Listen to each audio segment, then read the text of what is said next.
بسم اللہ الرحمن الرحیم۔ السلام علیکم ورحمۃ اللہ وبرکاتہ۔ نبی اکرم صلی اللہ علیہ وآلہ وسلم کی دعا۔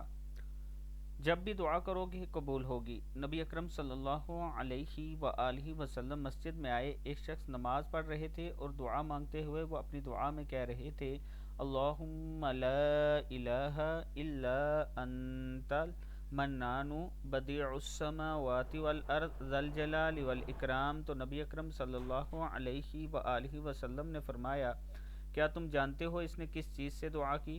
اس نے اللہ سے اس کے اس اسم اعظم کے ذریعے دعا کی کہ جب بھی اس کے ذریعے دعا کی جائے اللہ اسے قبول کر لے گا، اور جب بھی اس کے ذریعے کوئی چیز مانگی جائے اسے عطا ہوگی۔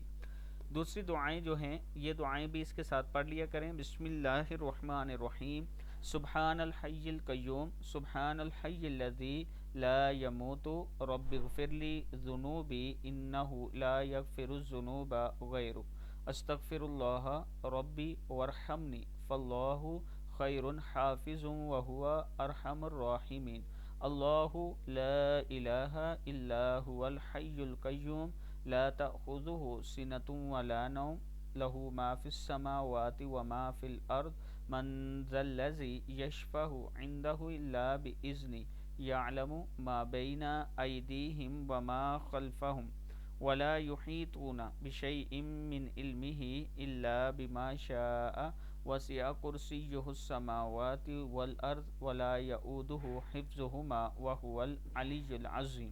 یہاں تک یہ آیت الکرسی جو ہے یہ بھی ساتھ میں پڑھ لیا کریں، پھر اللہ سے مانگا کریں، اللہ تعالیٰ ضرور عطا کرنے والا ہے۔